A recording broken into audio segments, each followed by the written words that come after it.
I'm going to call up Leonarrd. Leonarrd is going to share with you a biblical perspective behind home ownership and property tax and government, frankly. So, welcome, Leonarrd. Okay. Again, my name is Leonarrd Gilbert, and thanks to everyone for coming out. I just want to forewarn you, I'm a Southern boy, okay?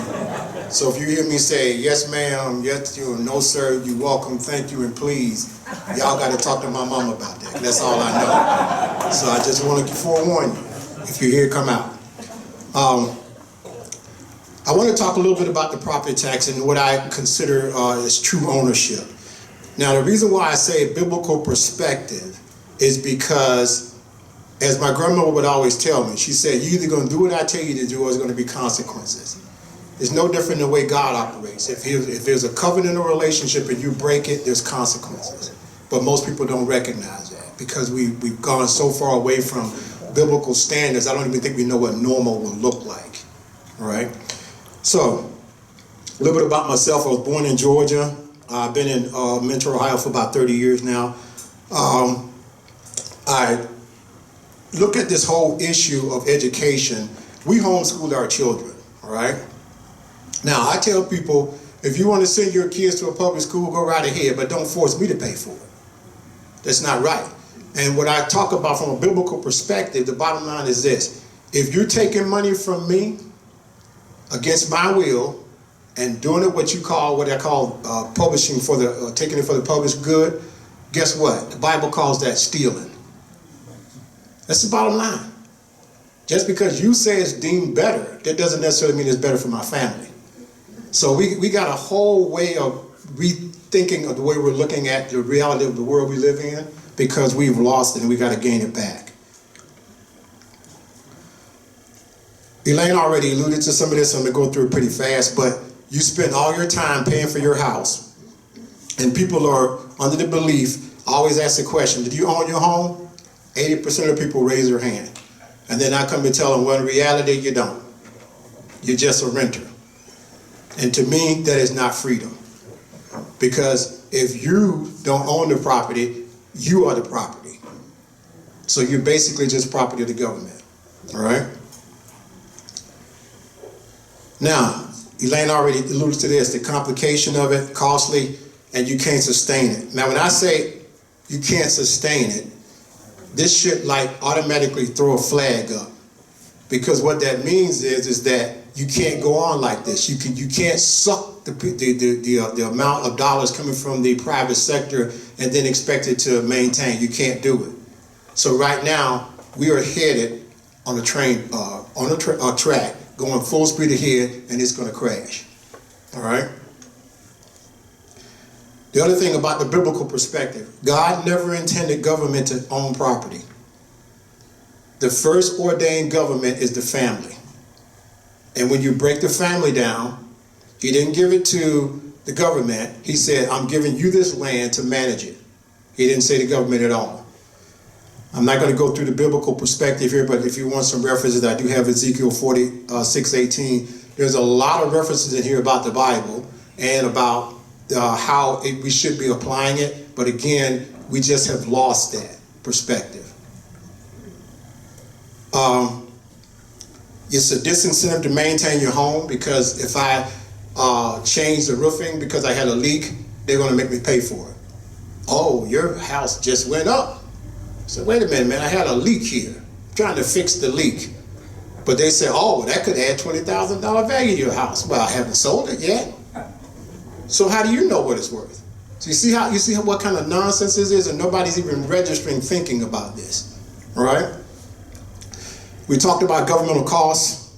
We talk about inspections where people don't even come to your house. They just use data and say, well, yeah, that looks like about $200,000. And that's the way it goes. Breaking God's law. Now, why do I say breaking God's law? Because, again, there's consequences, all right? It's just like with my grandmother. I love my grandmother because during the time we grew up, a lot of the men kind of checked out during the, what I call the welfare era, where the government was trying to come in and fix poverty and stuff like that. Well, they sort of replaced the fathers, especially in the black community. So all of my rearing took place with my grandmother and mother and stuff like that because they were just very strong women, and they said we have to do something to break this chain. So they took their responsibility very seriously. It's unfortunate, but my mother told me, she said, Leonard, I can't teach you how to be a man. And that was the one element I was missing. That's why Christianity has become such an integral part of my life, because that actually took me into manhood. Because without that, I would be totally lost, all right? I go to the 5th commandment when it says that thou shalt not steal, taking property away from the true owner. I can go to the 8th commandment where you shouldn't bear false witness because you're giving people the impression that they own it when they really don't. And we're taking money for the public good. We'll talk about that a little bit too. And the 10th commandment, thou shalt not covet. Now, if you're taking something from me and you're able to tax me and run me out of my home, you're coveting my property. That's mine. See, our whole concept of just the basics of reality, they're just gone. All right? Now, when you have to contest the evaluation, it's on you to prove what your house is worth. Stop and think about all this now. This is what's going on. And we got to think about this because the abnormal, like I said, has become normal to us. All right? Now, here's what I want to show you, just a little bit pictorial here. When I talk about normalizing the abnormal, here's a circle of the family.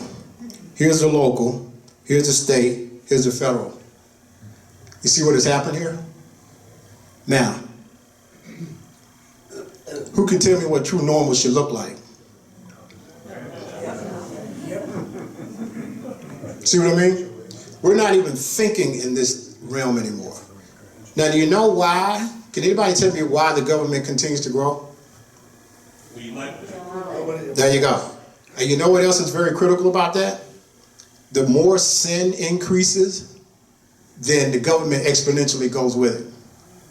So if we don't govern ourselves, guess what? You're giving more room for the government to grow and expand. When we talk about freedom, people don't recognize this, but there's responsibility that goes along with it. All right? I use the term self-government because if you cannot govern yourself, you're going to leave it for the government to do it. And they're governing every aspect of your life. We just don't think about it. The government has grown to a point where we can't sustain it. And what do I mean by that? The chickens have come home to roost. Now here's why homeownership is so important. The country's broke. We run on a fiat money system, which is totally ungodly. The state is, talk about their budget, you're talking about 50 to 60%. What happens when that spigot gets cut off? And if you don't own anything, you're vulnerable to the government. So this is how critical this is. Now, I want to just share you a little bit how we got here. And I'm not going to tell you where this comes from, but I want you to understand that communism is a religion. All right, so don't think it started yesterday. Even when they came over on the Mayflower, there were rats on the Mayflower too. So they were already undermining, because that's who we are as a people. And that's one of the biggest lies that's been sold in the church. You are not basically good, you're basically bad.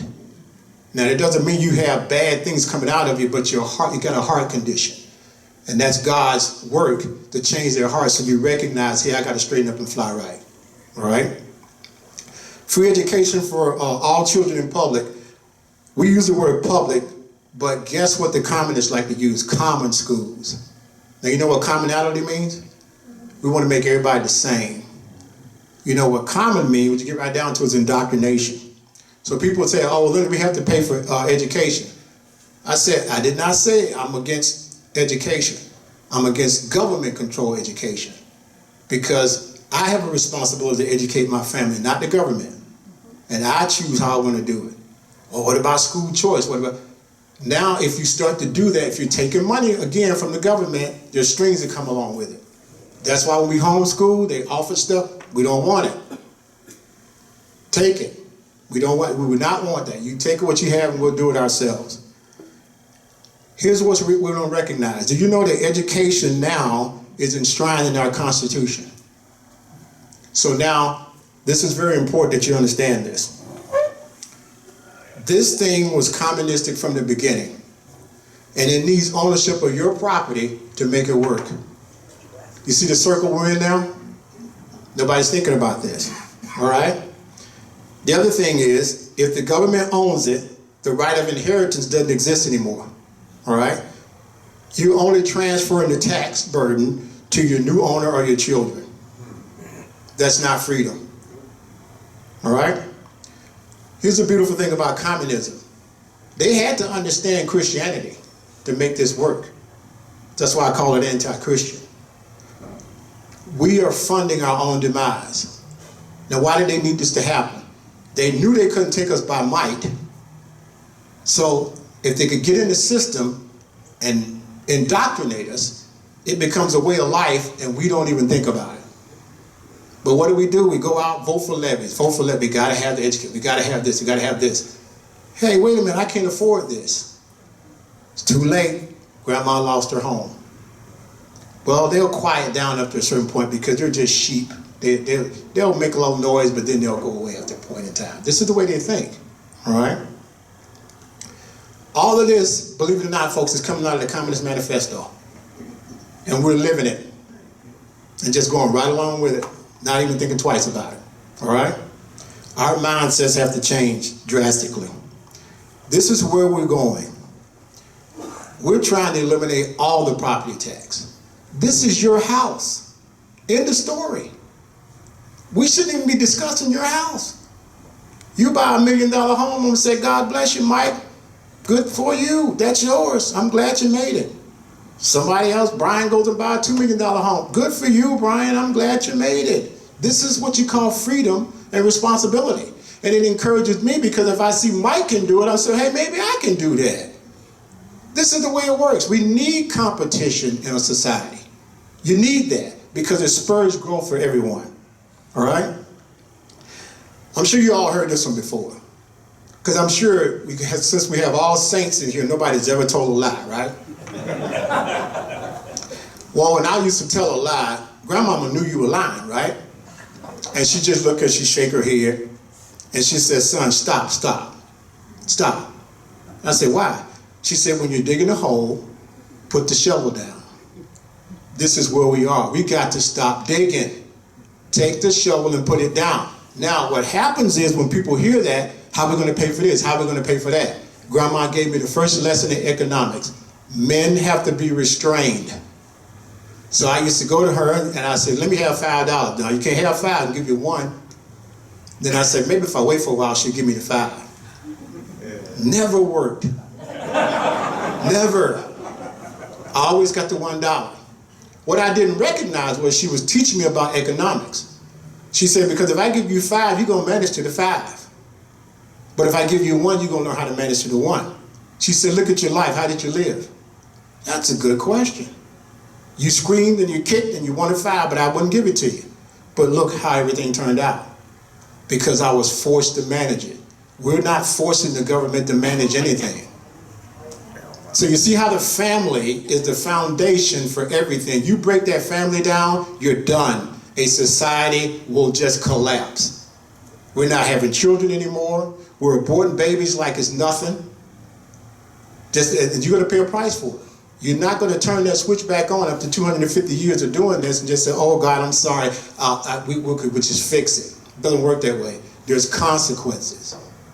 Now, I hate to say it because I don't want to go to spanking anymore. I'm getting too old for spankings.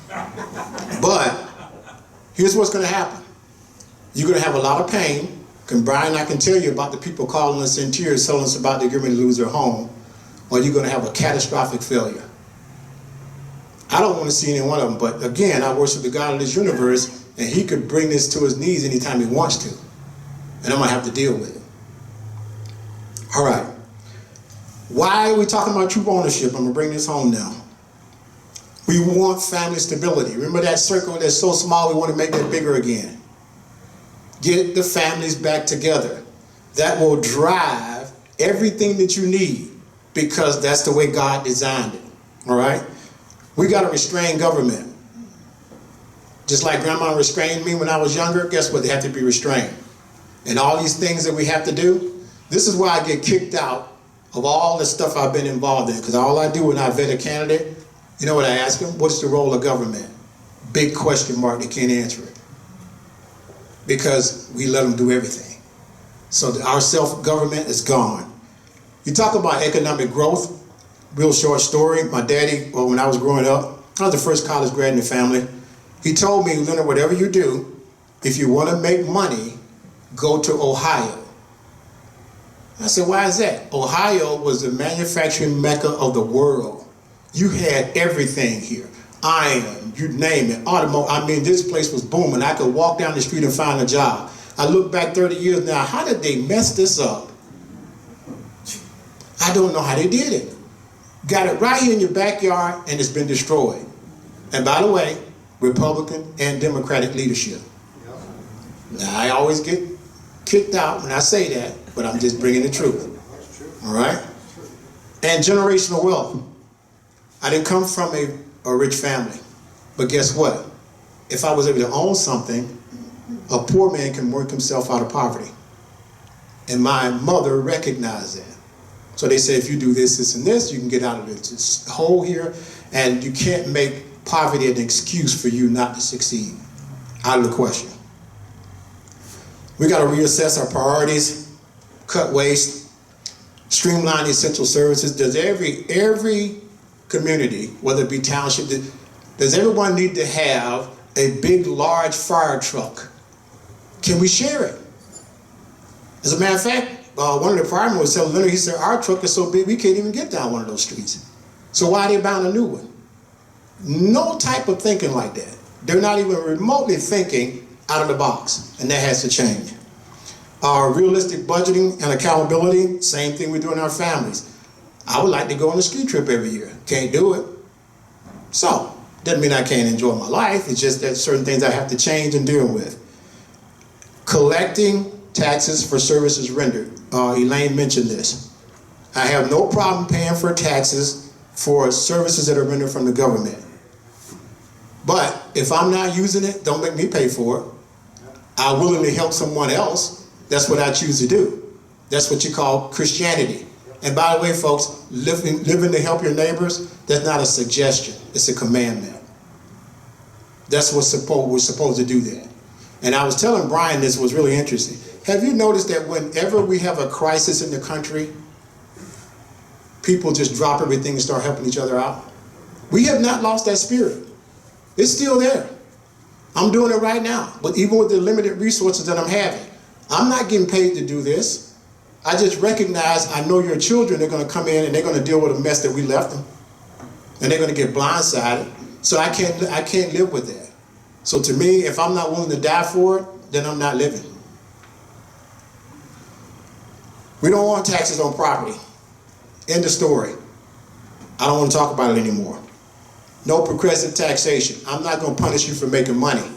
I'm going to say, God bless you. You want to make more? Go and knock yourself out. Because I see you doing it, maybe I'll be able to do it. All right? Here's another thing people don't like to say. Leonard, what about poor people though? Well, God said the poor is going to be among us. But everybody has to have some skin in the game. Because if you're not feeling it, guess what? Your incentive is gone. So if you're feeling it, then you're going to start making adjustments and say, wait a minute, I got to check myself here. Now, I have a responsibility to help those that are in need. That's not optional. But if God blesses me with what I have, guess what? I have a pleasure in sharing it with others. That's why I'm here today. I like the flat tax because that's what God says. I'm only going to tax you on your increase. Not what I think you're going to make, not a bracket, not this. You can't take what I don't have. This is what I can bring to the table. Now, I want to make more, but if you keep taking it from me or not giving me incentive to work for it, guess what? Competition's gone. And this is what we got to change in the country. We talk about the income tax again. I don't have a problem paying with a sales tax. But let me tell you something. That sales tax should not exceed what I can afford. There's certain things that I have to buy. My goodness, if I need them, I need them. But you're going to punish me because I need that? And you know what that does when the sales tax is too high? It discourages you from having a big family. Because you say, See, when we grew up, like 6, 7 kids was normal. I think we got, what, 1.6, I don't know how to define that. I don't know how you get 1.6. But anyway, yeah, my grandmama told me, if you get confused about what you are, she said, pull your pants down and I'll show you. It ain't that complicated. It ain't that complicated, all right? You see how far we've gotten away from the reality of life here? You know I'm having fun doing this, don't you? But anyway, I want to get back to this, let you know what's happening. No tax should have the power to leave you homeless. That's immoral. It's not owned by anyone. They're just taking it. And keep in mind, folks, I want you to understand something. The government is not a corporation. We're funding them. They're not producing anything. We're working 24/7 a day. We go to work. We just dish money out. I'm thinking we ought to have some responsibility to manage that and not just leave it to them. All right? True ownership is essential to true freedom, and free citizens who own property experience true liberty. I don't think we know what that means anymore. I don't even think we know what freedom is anymore because we've gotten used to being the abnormal. I'm going to close with this. I always like to do a lot of reading on theology, and I'm telling you what's wrong with our society, and this is it in a nutshell. We are an ungodly society, we are an uneducated society, and we have an impotent church. The church is nowhere to be found. And they have the truth, but it's staying inside. And even now, on the inside, the theology is so bad, I can't even sit in a pew anymore. I get sick of it. Because I'm saying they're living in a world where the gospel, I look at a cross, right? There's a upward component, but it goes out too. Somehow we miss that outward portion. All right? Basically this, a poor man can work himself out of poverty if he owns something. It's not a complicated concept, but we have to build that in there. Elaine has already talked about this. Here's where we're going. Other states are engaged in this. You don't hear about it. Michigan, Florida, Indiana, and we're still growing. We're talking about total elimination here, so people are starting to get it. This is my house. Leave my house out of it. I don't have a problem paying taxes, but this is my home. End of story. We got to get some signatures. Has to go to the Attorney General. We got to get approval for that. Now, the biggest problem is we got to get 600,000 signatures across the state. So we just started. We're working on the petition right now. It's a lot of work because we're learning. Because you think you understand the Constitution, that thing's been modified 175 times. And I said, what Constitution? 175 times. And I'm reading it. Every time you read something, there's a revised code here, revised. How do they do that? And then another revised code. I can't even figure it out. So we got to get a lawyer to help us to get through this. So there's some work there too. Then we got to submit the ballot. All right? So we're going to be recruiting people as we're going through this. With Brian and I and John, we're going to hit every county to find recruits. So that when we're ready to pull the trigger and say, hey, guess what? We need signatures. We're going to call you. And we're going to depend on you to go to your county and get the signatures that we need. It's a lot of work, folks. It's a lot of work. But I'm enjoying every moment of it. All right? Elaine had mentioned this also. We got our website trying to form that now. Brian can talk a little bit about the tools that we have. Ohio Political News on Rumble. We get a chance to speak on radio shows to help communicate.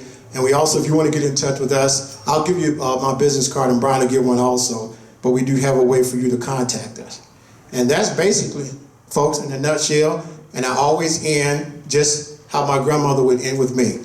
She would spank me, but then she would say, son, I love you, and there's nothing you can do about it. That's where I am. Thank you. All right.